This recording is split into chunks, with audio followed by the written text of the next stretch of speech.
YouTube family, what's good, what's good? All right, so family, I wanted to share with you guys a couple of things, right? A couple of things that are near and dear to me. One of those is football. Been watching football and playing football and everything football damn near my entire life. And that's as far as sports is concerned, like football is one of my first loves.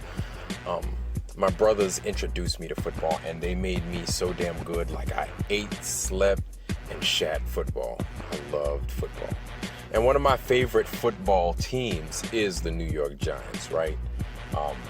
The Big Blue Wrecking Crew, the G-Men, you name it, man. New York #1. The Giants have always been my squad. It's never been the Jets. It's never been the Bills. And, you know, being from Brooklyn, man, I'm just a diehard New York Giants fan. It was the Giants or bust for me, right? Pictured here is one of my all-time favorite New York Giants. If you talk to any New York Giants fan, right, they're going to talk about LT, number 56. That number terrorized people in the backfield of every single opposing team when he was on the field. This man was a terror. Lawrence Taylor, number 56, one of my favorite all-time greats. Also my LinkedIn buddy as well. Great dude, love LT. Pepper Johnson, right? Pepper Johnson, defensive, he was an inside linebacker for the Giants. Another one of my favorite players, right? Played on the 90s Giants team as well as their first football title, NFL title in 1986. That was their first Super Bowl. Pepper Johnson, one of my bestest damn linebackers ever, right? Love him. Number 52. 58, Carl Banks. Played with Pepper and LT, one of my favorite outside linebackers as well. Carl Banks was there holding it down in the 86 and 90s teams where they went to the Super Bowls, claiming victory both times. Love 58. Love Carl Banks. Gary Reasons. If you know anything about Gary Reasons, he was notorious for that one play against Stan Humphries. And that thing, they call that thing the hit, right? I think it was Stan Humphries or something like that, right? This guy, if you see in the background, you see a couple of Denver Broncos. This was I think it was in Mile High Stadium. I'm pretty sure it was that game. It was a Sunday night. I'll never forget. It was 1989. And Gary Reasons, the Giants won that game 14-7 against the Broncos. I'll never forget that game, right? Gary Reasons, Stan Humphries went to jump over the pile and into the end zone.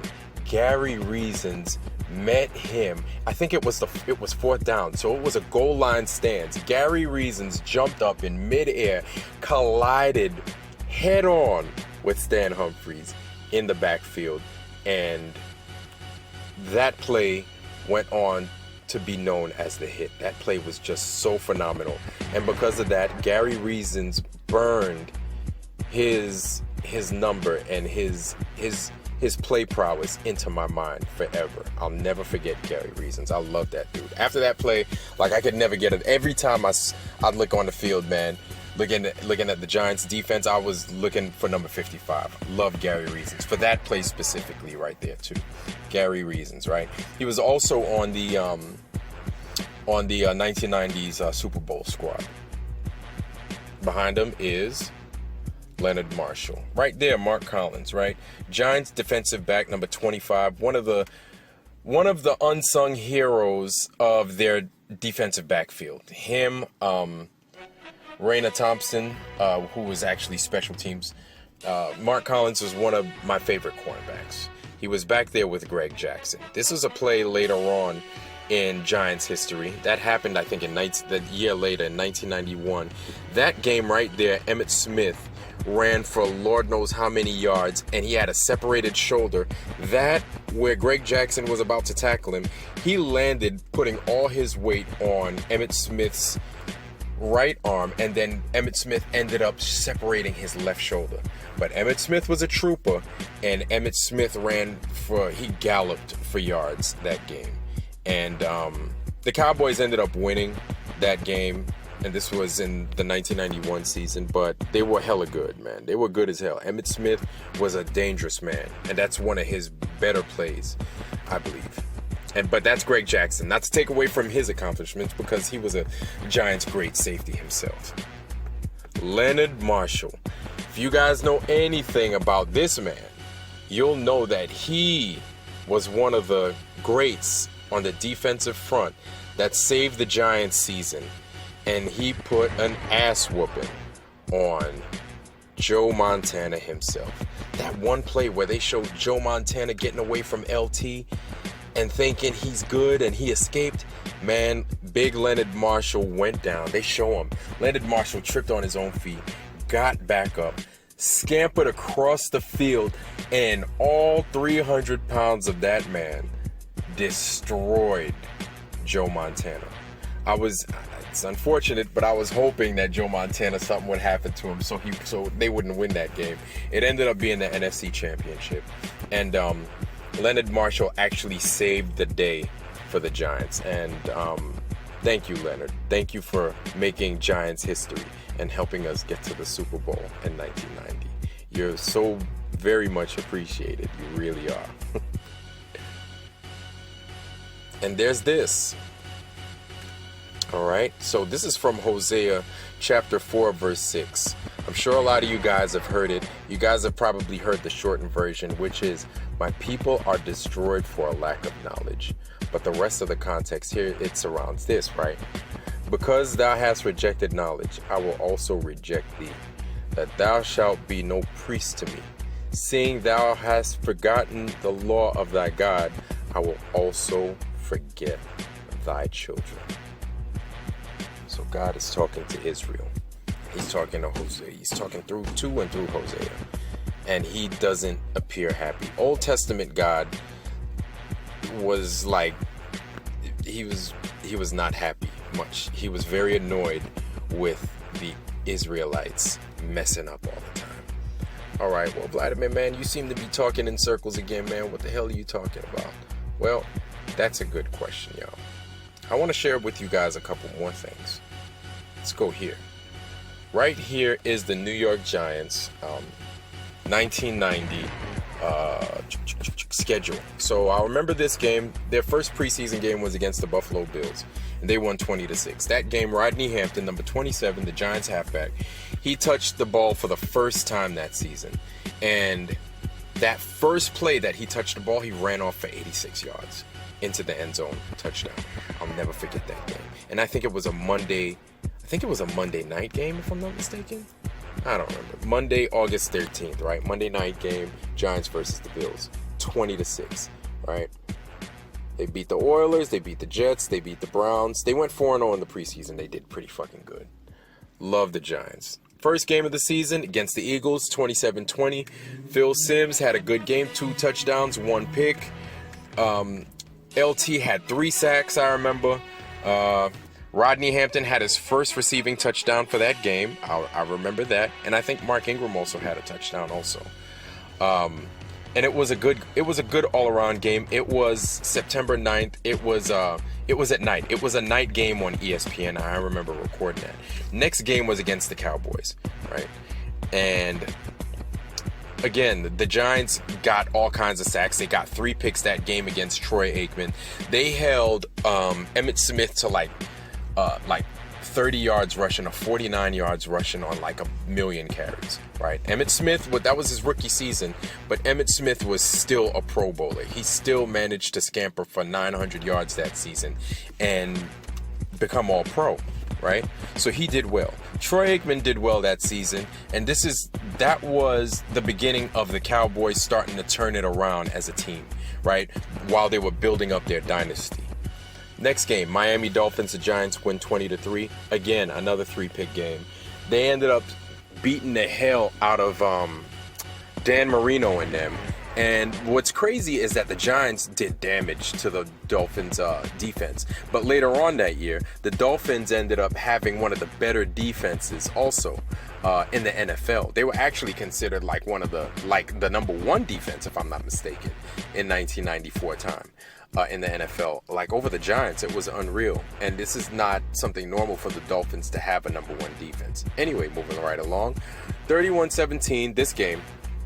I think this game, the Giants, this is where LT had one of his picks against Troy Aikman. Bounced off of one of Troy Aikman's guy's head. LT picks it. He gets a pick six, right? And the Giants are 4-0. Get a bye, much needed bye, because a lot of these games, the Giants start cutting it close, right? Against the Redskins, they have a problem with Ernest Biner. I remember this game because my brother was going to Rutgers at the time. And we're driving my brother to school in East Rutherford, New Jersey. And I'm just thinking to myself, dang, man, I wonder what the Giants are doing. You know, while we're passing Giants Stadium, obviously they were playing at RFK at the time. But I'm just thinking, I wonder how they're doing. And I'm listening to the radio, like scared as hell, because I'm just nervous that they're just not going to win, right? But they ended up pulling it off, and they become 5-0. But this is also the Redskins' turnaround. They're starting to turn it around. Mark Rippon as a quarterback, Ernest Biner as a halfback, and the like. The Redskins had a really strong team. This is when Washington, New York Giants games were like big time, right? Two NFC East powerhouses. Then you got the Phoenix Cardinals. Now, this game scared the hell out of me. I'll never forget, because Phil Simms got his ass racked. You know what I'm saying? He got hit high, he got hit low at the same time on one play. And then I think he got concussed. I think he got a concussion. So they ended up pulling him out. Jeff Haas, the Haas came in to take over for him. And Haas threw a pick that game. I'll never forget. You know what I'm saying? Jeff Hostetler threw a pick in that game. But Jeff Hostetler was the Haas that everybody knew. Running all over the place, like throwing these crazy passes. And the Giants were down. I'll never forget. They were down. I think it was 19-10. And then Jeff Hostetler drops back to pass. He throws a flipping bomb to Stephen Baker, number 85, the touchdown maker. Stephen Baker catches the ball in the end zone, touchdown, right? A couple of minutes go by, and then the Giants, the game's about to end. Giants get the ball back. They start doing all this craziness. They make it to like the damn 30-yard line. Matt Barr kicks like a 49-yard field goal, if I'm not mistaken. The Giants barely win by the skin of their teeth. They're 6-0. All right, on to the Redskins. I remember this game because I was at my aunt's beauty shop, and on my godmother's beauty shop, and it was an awesome game. Redskins still made it an interesting game, even though it was 21-10, and Mark Rippon was still doing his thing. As a matter of fact, I think Jay Schrader played that game, if I'm not mistaken. So it was Mark Rippon for a little bit, and then Jay Schrader for a little bit as well. And then the Giants ended up winning 7-0. Indianapolis Colts. Phil Simms threw a couple of picks this game. Or I think he threw one pick in this game, but Phil Simms actually had a really good season up to this point, right? I'll kind of talk about Phil Simms here in a little bit, but he did pretty good. Giants ended up beating the Colts 24-7. Jeff George, who actually played for the Colts during this time, was their quarterback, right? And I'll never forget, like, Jeff George was the thing. He was the hot shit everybody was talking about, but he was kind of like Ryan Leaf, where a lot of people thought Jeff George had a bad attitude. All right, moving right along, as I was saying.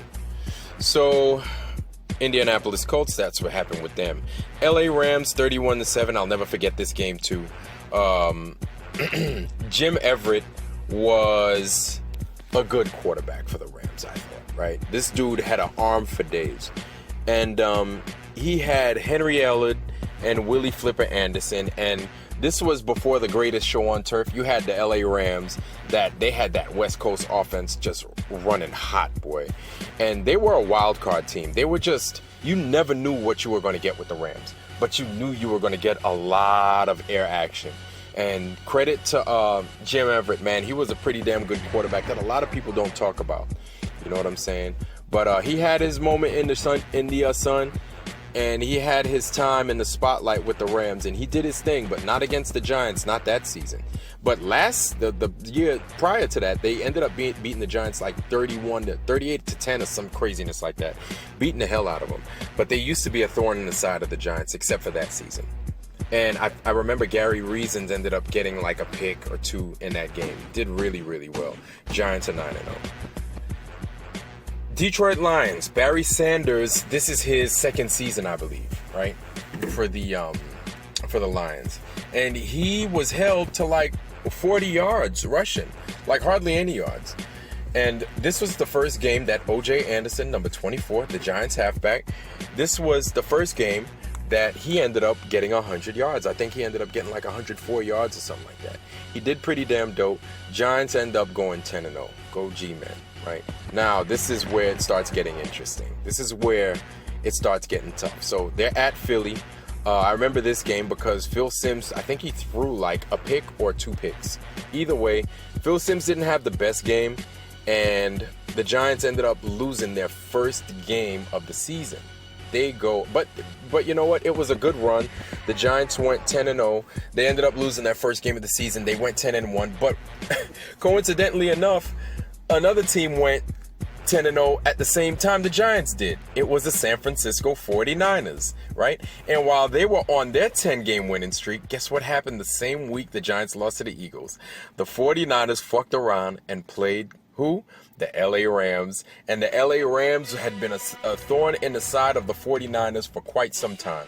So if there was going to be a team to beat and mess with the dynasty that the 49ers had going, it was always going to be the LA Rams, right? So the 49ers ended up losing that same week to the LA Rams. So now you have no undefeated teams in the NFL. Whereas previously you had the Giants and the 49ers. Moving right along into the next week, December 3rd. New York Giants versus the San Francisco 49ers, right? This game was crazy because the 49ers scored a touchdown. They scored 1 touchdown. I think it was a pass to like John Taylor or something. And that was the only fucking touchdown in the whole game. That was the only touchdown in the whole game. Giants couldn't get in the end zone. Phil Simms couldn't get nothing done. The biggest yards that they got was from a sack that Phil Simms took from, I forgot who it was. It might have been Charles Haley or something like that. He got sacked, and then Otis Anderson picked the ball up and ran like right for the end zone. The game ended poorly because Phil Simms almost got into a fist fight with Ronnie Lott. And like the Giants were heated, they were on a 2-game losing streak, but things were starting to turn around with the next game, the Minnesota Vikings. Great game. LT had an awesome game. This game. He went ahead and he rocked the house, man. Like, he was just up and down that field. Rodney Hampton was doing his thing. O.J. Anderson was doing his thing. Phil Simms killed it. Giants came back, beat Jerry Burns and the Minnesota Vikings, and it was a good game. There was actually a good way to bounce back from those 2 losses. Way to be resilient, New York. Buffalo Bills, it was a Saturday morning game, I'll never forget. A Saturday afternoon game, excuse me. And this game hurt me because Phil Simms got hurt. I think he broke his ankle this game. And after he did, the Haas came in, right? But the Haas didn't have his, last minute antics like he had previous with the Phoenix Cardinals. And the Giants ended up losing this game. But it was a good game anyway. And I'll never forget because I think it was Stacy Robinson dropped a couple of key plays.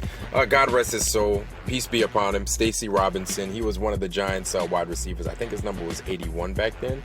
And he was good. He was really good. It's just those drops were pretty big. They were crucial in an important time. The Giants lost those games. But it was probably good that the Giants lost those games, because look who the Giants lost to. They lost to the Eagles. They lost to the 49ers. They lost to the Bills, right? Some good, respectable teams back then. So, moving right along, the 49ers, or from the Buffalo Bills to Phoenix Cardinals. The Giants play the Cards.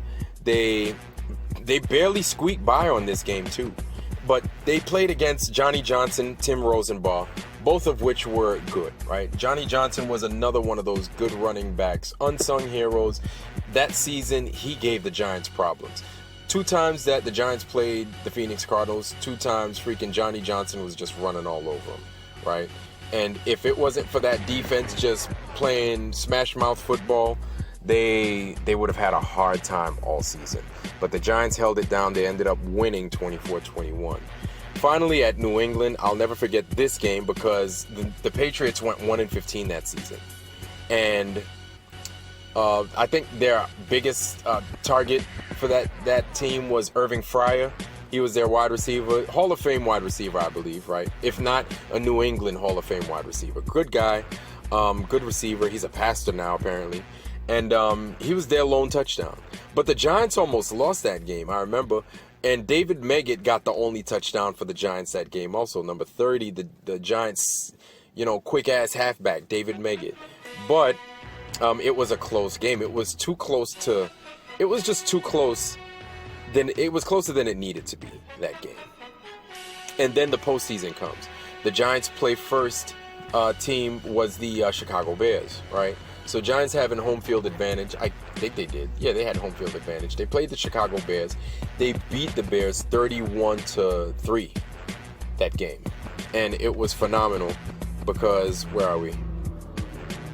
It was phenomenal because that game Rodney Hampton broke his leg. That wasn't phenomenal. That wasn't good. So everybody was nervous because they're like, damn, man, this offense was our bread and butter. Nobody really got hurt this season. But after he broke his leg, the team just tightened up. Otis Anderson was doing his thing. David Meggett was doing his thing. And the offense, the defense were running on all fours. They were killing it, right? The next game, Giants versus the 49ers, the Nfc Championship. And that game was fire. That game was fire. Yo, that game was where Leonard Marshall smashed the hell out of Joe Montana. Joe Montana was gone for like 5 seasons. That dude, he hit Joe Montana so hard, Joe Montana woke up, he was on the dang Kansas City 49ers the next time he decided to play football. He was on a whole different team. You know what I'm saying? So, yeah, that was crazy. And the Giants kicked the last-second field goal off of Matt Barr's crazy-ass foot, right? And it was awesome because that game, like, I was scared. I was scared as hell, didn't think the Giants was going to really do much of anything. Then they ended up going, if I'm not mistaken, I think that was the season until they went to the Super Bowl. And if you don't remember, or if you do remember, you'll see that the Super Bowl started.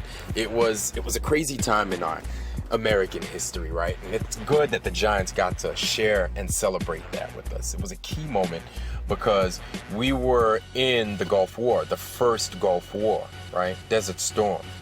And right there, big names like Stormin' Norman Schwarzkopf and all that.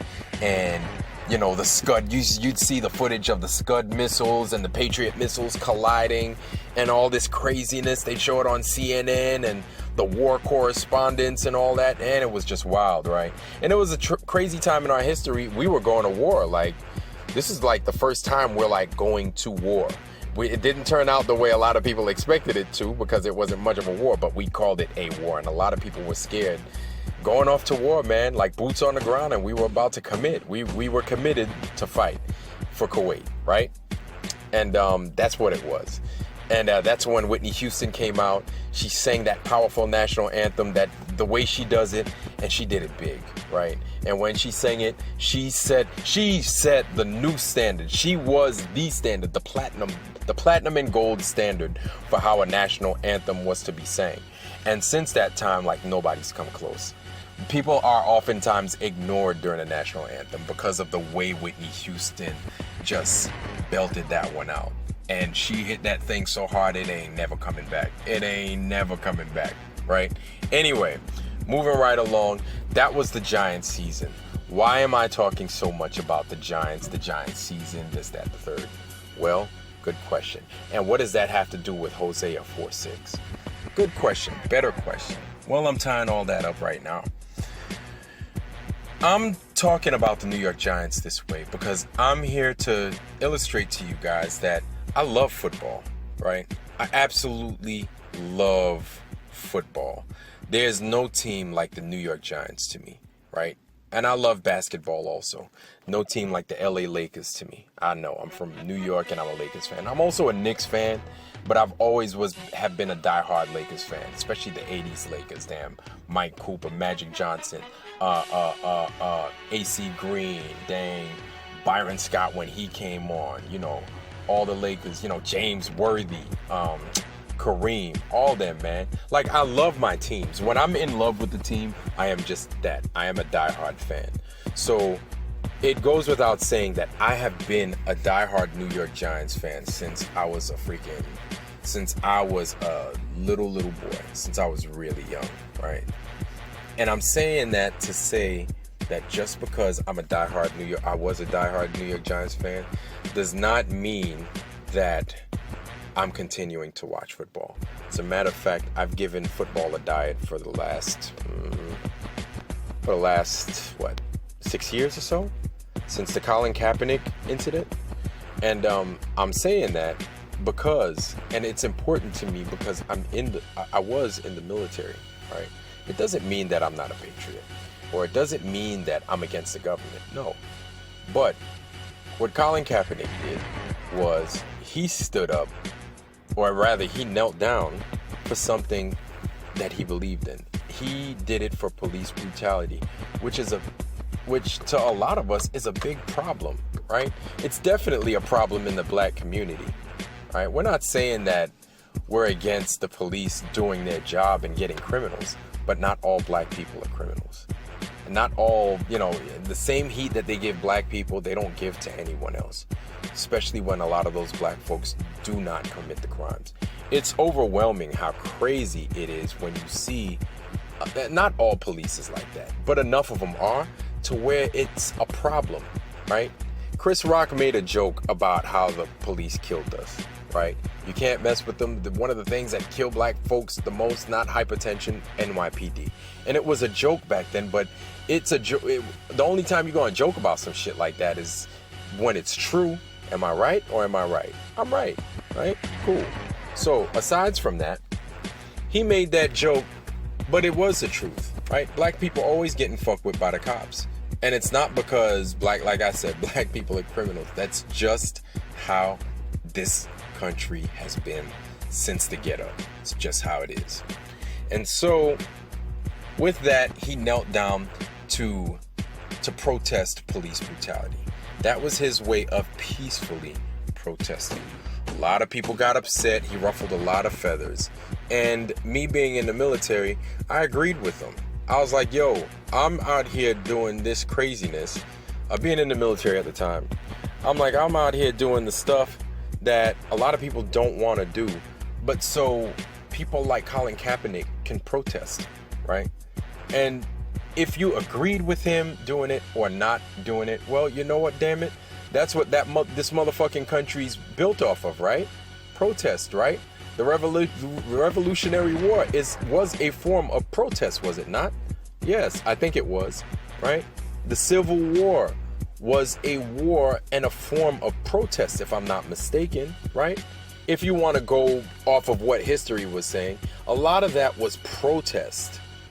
What makes the country greater and stronger and better and wiser is protest and not going along just to get along. Right? You're going to have to ruffle some feathers. You're going to have to do that shit.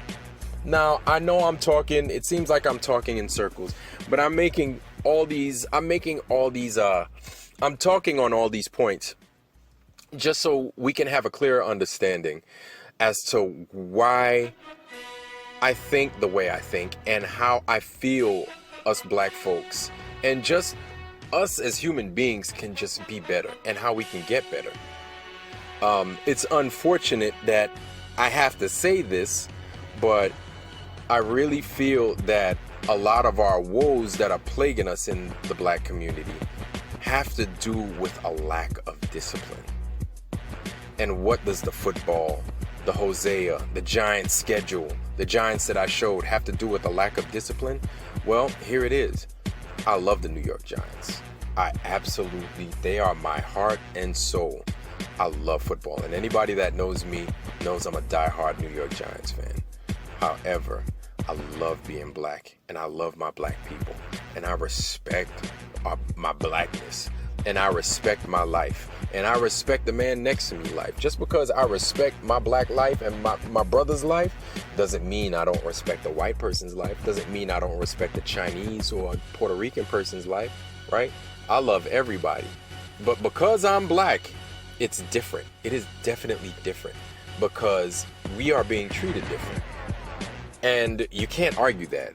Like, nobody's really going to argue that because nobody wants the smoke that we get. Everybody wants to be like us until it's time to be like us. You know what I'm saying? Said the late, great Paul Mooney in so many words. But that's the damn truth. And if there was somebody that was going to tell the truth, it was Paul Mooney with his crazy self. right? But everybody wants the benefits of being black when they're not black, except for being black. So when that smoke comes from that fire, like, nobody wants to be around it. Everybody leaves us to fend for ourselves, and that's okay. That's all right. We're good. We're good. However, we could be a lot better if we just steeled ourselves. If we just tightened up and we just disciplined ourselves. And like I said, one of the woes that are just plaguing our community is our love of foolishness like the NFL. And the NFL to me really wouldn't be foolishness if they treated us better. If they treated us with respect. If they treated our community and the treasure that they steal from our community. If they treated our communities that they take a lot of these all-star players from, if they gave back to those communities. But they don't. They never do, right? And because they never do, it just shows how much they don't respect black life. The way they mishandled and mistreated the Colin Kaepernick situation, they just gave the black nation a big fuck you, a big middle finger saying, get the fuck out of here, fuck you, we gonna take your money anyway, because you know what you're gonna do, black people? You're gonna fucking watch John Madden football. You're gonna watch the NFL draft. You're gonna wear the Aaron Rodgers jerseys, the Saquon Barkley jerseys. You're gonna buy the football cards. You're gonna buy the tickets. You're gonna watch football. You're gonna do these things. You know why? Because you lack discipline. And because you lack discipline, we have no fucking respect for you. And because you lack discipline, take this L, motherfuckers. And because you lack discipline, we just gonna keep shitting on y'all. And go ahead, try to fuck around and kneel down. We're gonna fire your favorite player. And so we continue to watch. We continue to watch NFL football. Matter of fact, I'll be real with you. I love it. Like I said, I love the NFL. But real talk, that has no bearing on my life. It has no bearing on my children's lives, right? It has nothing to do with my family. Though I love LT and all those other sports figures that I showed, right? I don't know if they give a fuck about me, man. They probably don't, right? If I died tomorrow, none of them dudes is gonna show up to my funeral. Ain't nobody gonna, give me flowers. Them dudes don't give a fuck about me. They never fed me or put food in my mouth, kept clothes on my back, been my friend when I was down. They don't do that. They don't give a fuck about us, man. They're living their own lives. They're out there just being wrecking balls, right? But at the same time, we sit here, we take the fucking abuse, right, from the NFL coaches, from the NFL owners and shit like that. They don't want to give, you see, and this is what trips me out, man. All this black fucking talent running up and down this gridiron, right? How many black owners we got? How many black coaches we got? We gotta fight just to fucking own a football team? What kind of bullshit is that? What kind of foolishness is, and this is what I'm talking about, man. We mad foolish, yo. We sit there and we allow for these motherfuckers to dictate to us how we're gonna enjoy the NFL. And we fall for the trick. We just let them treat us like shit, and we continue to watch. We continue to patronize these jokers. We continue to buy John Madden football. We continue to wear the jerseys. We continue to put look, if your name is Jackson, do not put a Wilson jersey on your back. Another man, his name on your back. You putting another man's name on your child's back. That's your daughter. That's your son. You claiming that this man is the new Santa Claus? This man, you're gonna put that jersey on your child's back? Are you kidding me? You gotta be crazy, man. We're some grown ass men and we're trying to live through grown fucking men. How weak is that? How weak is that? Like, as a kid, I could see it, man, but we're grown men, man. We can't be fucking around doing this shit. Times are a little crazy for black people, if you hadn't noticed, if you hadn't looked out your fucking window, especially being black. You know what we're up against these days, but yet you're foolish in that you continue to watch NFL football. Now, I love my family, and I love my brothers, and I love my friends, right? I love these guys. I do anything for them. I die for these people. And when I took a break from football, right, and I stepped away from it cold turkey, I was like, fuck that. I'm not gonna let this shit, this is my protest, right? That's how I do it. If I feel they're disrespecting me, I'm not giving them a drop of my fucking money. But then they continue to watch. My family continues to watch. I'll mention my protest. They're like, oh, good for you. We're watching football. And I just feel like I'm lost, yo. You know what I'm saying? I feel as if, damn, I must be the only one screaming into the wind. Like, there's a fire, yet they don't see it. They'll perish in the fire. They don't care. Just as long as they have their popcorn and their football, they don't care. I think the only ones that recognize my strife with all this is like my parents. They're the only ones that see it. They're the only ones that are like, you're good, you're smart, don't watch that shit. They don't do anything for you. This is what we've been trying to tell you since you were a kid, but now you see the light. It's unfortunate that it had to be this way, in that form of protest that Colin Kaepernick did it, right? But he ignited a fire in me to where I decided to make changes myself. Right? For my community, for myself, for my children, for my people, right? By not watching football at all. But I can't tell black folks what to do. But black people, you have to recognize this is why we get zero respect. This is what it's not because I'm sure we could say yes, it is our black skin. No, because we lack discipline. Right? We lack discipline. And I showed that Hosea quote, right? Because if you don't know, you will perish. If you don't know, you will perish, or you will pay the price. There's also a saying, right? If you think education is expensive, try being fucking stupid. That's really expensive, right? That's a lot more than knowing or trying to know. And that's the truth, right? You ever been railroaded by a lawyer because you didn't know what the hell you were looking at? You didn't know the law? Well, that's a perfect example of knowledge, or the lack of knowledge, forcing you into the freaking depths of Hades and dying because of your lack of knowledge, and being destroyed, right? Because of your lack of knowledge. But aside from all that craziness, we don't get no respect, man, because we don't buckle down and we ain't disciplined with shit. And that's real talk. And it's unfortunate because now it plays out in the form of police brutality, in the form of real estate segregation, or real estate what's that word where you, not segregation, but real estate racism, right? Economic racism, racism in the judiciary system, racism in law enforcement, racism everywhere, man. We see it everywhere because we fail to do like the Jews, like the Chinese, like the Hispanics, like the Indians, like every fucking body, like the American Indians, like everybody else. Group economics. We don't know how to do group economics because we lack the discipline to do the small stuff. And because we fail to do the small stuff, we can never achieve the big stuff, right? I had to hear that a lot myself as a sailor, right? Jules, you could be a great this, you could be a great that, but because you fucking lack the discipline to do the small stuff, you're never gonna be fucking hot shit doing the big stuff.